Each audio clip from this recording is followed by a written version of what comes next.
Hello. This is a speedrun commentary on how I beat Katana 0 in less than 20 minutes. This game uses an in-game timer that we also use for our leaderboards because we have a very nice speedrun mode that eliminates all cutscenes and all RNG elements in the game.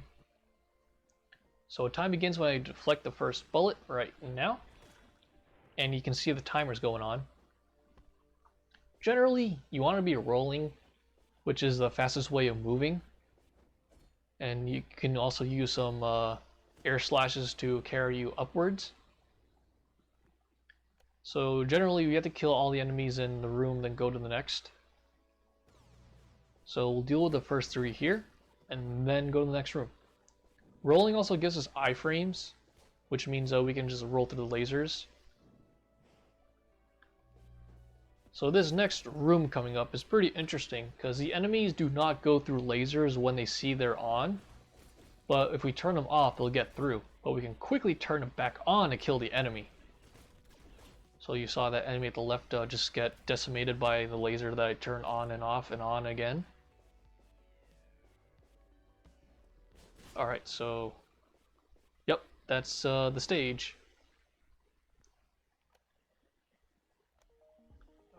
So right now, hotel is pretty interesting. You actually have a mechanic introduced to you, which is throwing interactive objects at enemies. So we use a pot to kill the enemy right there, and then yep, you just throw things at enemies. So we can actually roll forward, then throw backwards at the same time while still moving forward, which I did right there. So we snipe the enemy down there, and then go to the next room. So the next room, however, has a little thing where you can throw an object off screen and kill the enemy across the room. So I'm going to do that right here. And I'm going to see the enemy that I killed from a distance, he's right there, and kill an off-screen target with another projectile, and we're out of here. So the next stage has only one stealth section, which is the first room. So you just dodge the enemies from below, or just not be seen. And then you have to, well, what I do is I wait behind these enemies. You can actually get through them, but I wait behind them. Except for this guy. This guy, I can actually get caught and just go through. So these cameras actually lock doors when they see you, but if you're not seen by them, then you can actually proceed to the next area. So yeah, I blinded that camera with the smoke. So now we're just getting through this area. It just takes practice. I actually get some pretty good movement here. Well, that section I messed up. I tried to blind that turret with the smoke, but I didn't, but I went through anyway. So this is just the second to last room. I deflect the bullet at the end there. So right now, you just gotta kill the enemies in the room, but after killing the ones on the top floor, you gotta go back and throw one more bottle at the enemy above, which I did right there, so he doesn't follow you. So that actually saved me some time. Alright, so this is prison. Prison in general has nothing to do except roll. However, at the second half of the stage, there will be new enemies that come at us. Well, they'll be looking for us. They don't know where we are. But if we are discovered, we have to kill them. We actually do have to kill each enemy that sees us, but there's one that we can skip if we're not seen by him. So kill that guy, skip the enemy over there, and then just slash down, which I just did. You can skip that enemy by slashing downwards, and he won't see you, and you won't have to kill him. Now we just got to keep rolling. Alright, Studio, which is the next stage. Studio has like 3 subsections, which gives us a key. And each key will open up the door to the end of the level.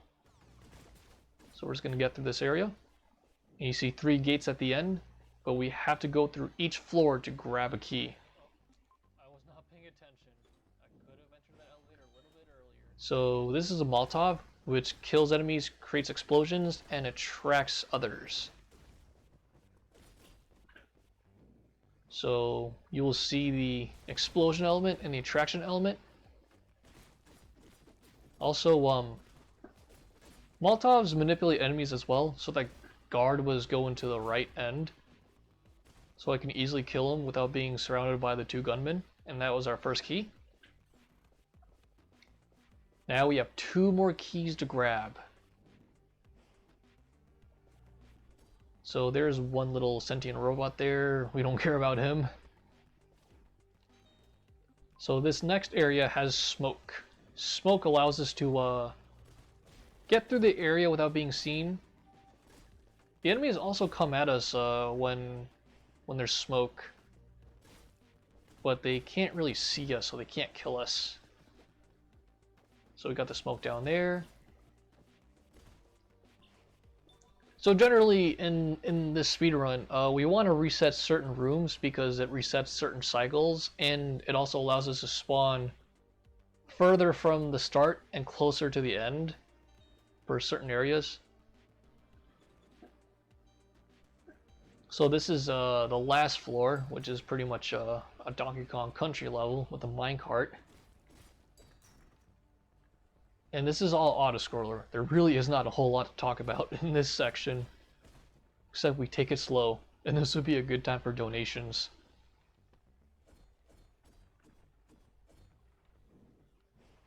So we can fly a bit if we just jump from the cart and let the momentum carry us.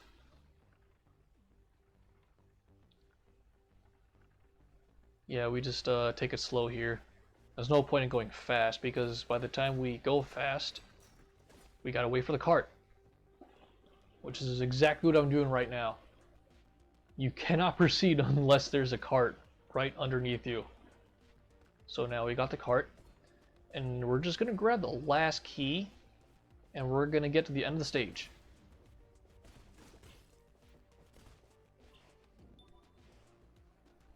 So that was the last key, and we're gonna open up all those 3 gates that we worked so hard for. And this last room puts all the mechanics together. So we have our Molotov to distract the enemies, and then we have the smoke to blind the ones that come at us. So this is our first boss fight, V. He's very simple. When he rolls to us, just slash downwards at the corner like 4 times. You gotta time it so that when his head turns, you slash him, and he's done. Yeah, that's it. You have to get the timing down, otherwise he's gonna toss you around. But that was no concern.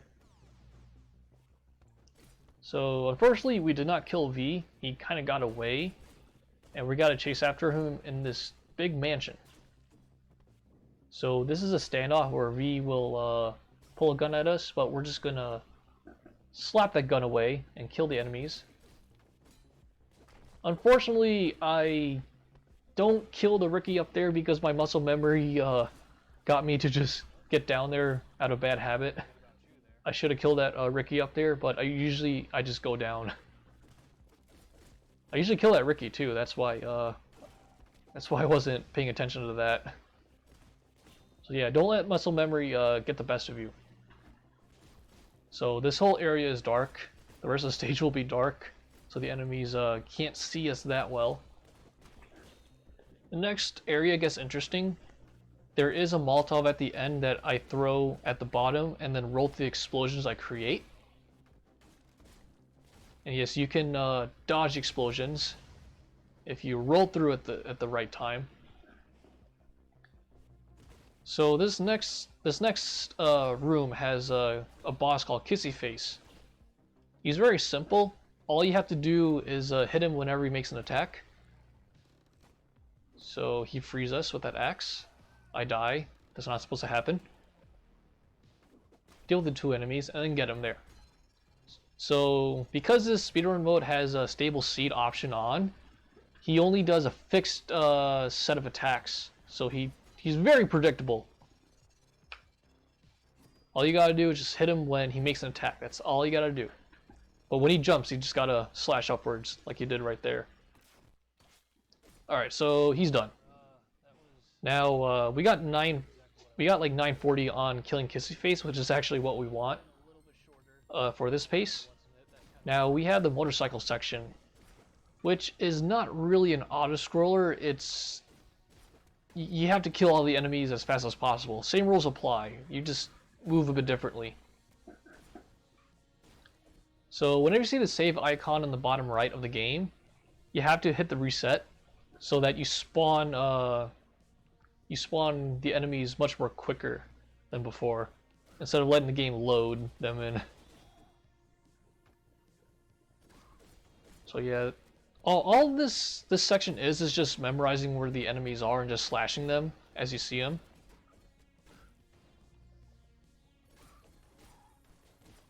Yeah, this is just memorization and taking them down. So this would be a good time for donations.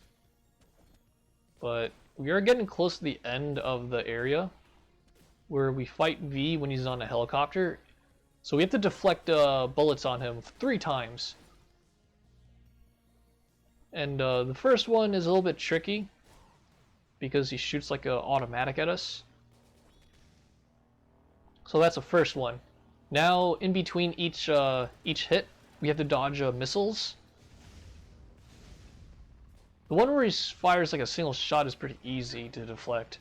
But this one right here, this section control you because the missiles are RNG. You have to dodge them as well. So now we got the last hit, and we got the 3 cycle, which is actually what I really needed to secure the run. Chinatown is where runs kind of get a little bit intense. And we're introduced to the shield guys. Shield guys, you gotta hit them from behind. Unfortunately, I get killed right here. And that lost me like 13 seconds. So, unfortunately, I didn't get to the top path, so I had to improvise a bit. I failed to go in top like quick enough, so I just took a different route that I never took before. And there are these drones that shoot at you, but if you hit them below the enemies, then they explode.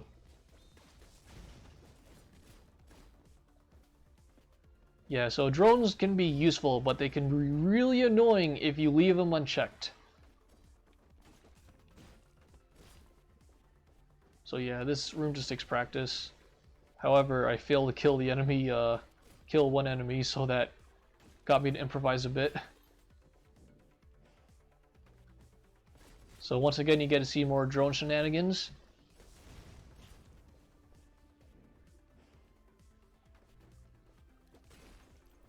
Yeah, there's not really a whole lot to talk about here, but then the cops come. So this room's pretty simple, just kill the enemies at the right and then throw some bottles, deflect the last bullet right there.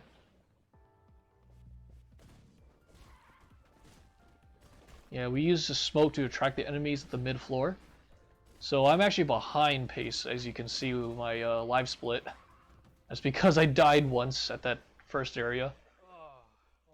So I have to make it up on the next few levels. So this is 15. He's a character that we get to play as temporarily. He has this long-range dash that's on a cooldown that affects his ability to attack as well. But when the cooldown is over, we can attack and we can Dragon Dash as well. So yeah, I try to take it slow by aiming the Dragon Dash. Yeah, this section I don't go for risky stuff.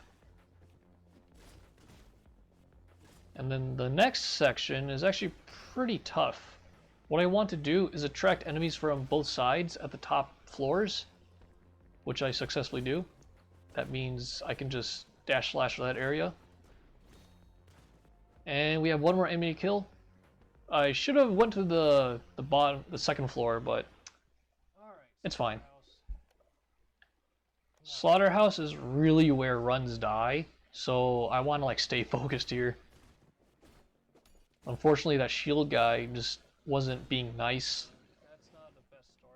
So Leon skip is where you kill the enemy outside of view of the screen, or that big monitor above.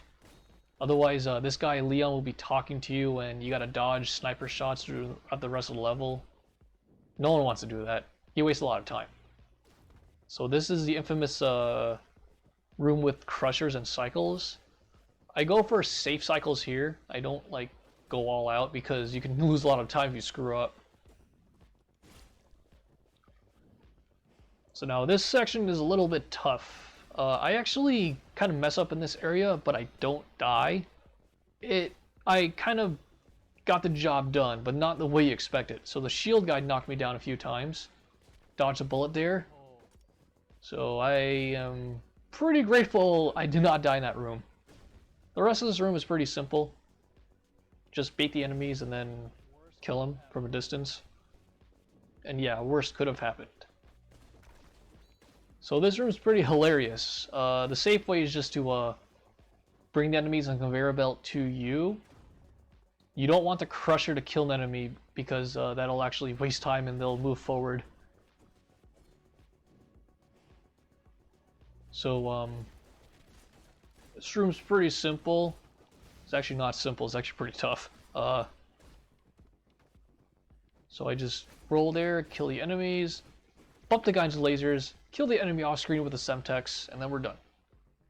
So more Leon skips is basically where you just roll at precise areas of these rooms, because if you roll the wrong time, then Leon will come to the screen and just be talking to you at a very long cutscene that you just cannot skip.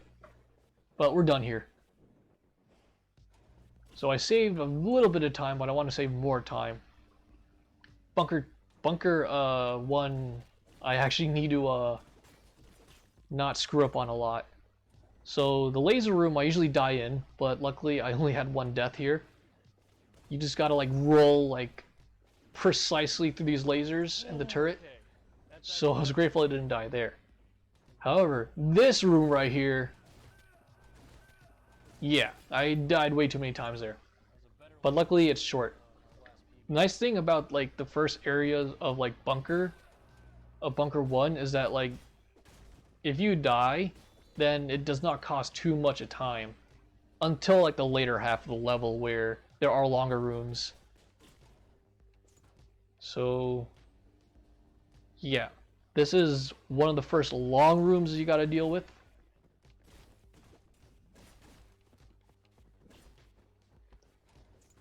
Yeah, so I successfully went through that room very efficiently. This room is kind of like nothing, it's just a long corridor. Well, we're at the last 2 rooms. This room, I have a different approach where I just throw an object below and then drop down, kill the enemies. But I thought I actually turned off the switch, but I had to go back down to turn the lasers off. Now this next room can be stupid sometimes, but I went through it anyway. You want to deflect the turrets and kill the enemies quickly as fast as possible up there, so you can hide up there so the camera doesn't see you. And we're done with that level. So now I really gotta make a miracle in this section. Luckily, I didn't die there, which I should have, but it worked out. I'm not complaining. I didn't die, that's really what matters. So this room is actually pretty interesting. You throw the gun at the enemy, use the lasers to kill that guy right there. Then we go down, finish the last 2 enemies with the Molotov, and then we're done. This section is really annoying. You're basically attracting all the enemies, a huge chase sequence. But luckily, I didn't get shot through all the times I rolled. So that's it. That's the level. But there's one final boss. So yeah, the reason why I had a huge time save was because my last PB, I died way too many times in Bunker Part 2.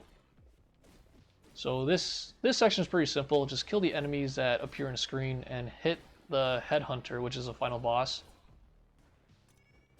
So she comes in 2 phases. That was the first one. The second one's pretty simple. Just hit her, kill the 2 turrets, then hit her when she's on screen, dodge the lasers, and then hit her one more time, and throw the projectile, and she's done. So time's gonna end when I get inside the vault, but we gotta use her head to open the door. Yes. And yep, that was my first sub 20. I couldn't believe I got that. So yep, that is Katana 0, and that's how you beat it in less than 20 minutes. This is my first time doing these PB commentary videos, so when I get another milestone that's worth doing a commentary on, I will do it. So thank you for watching.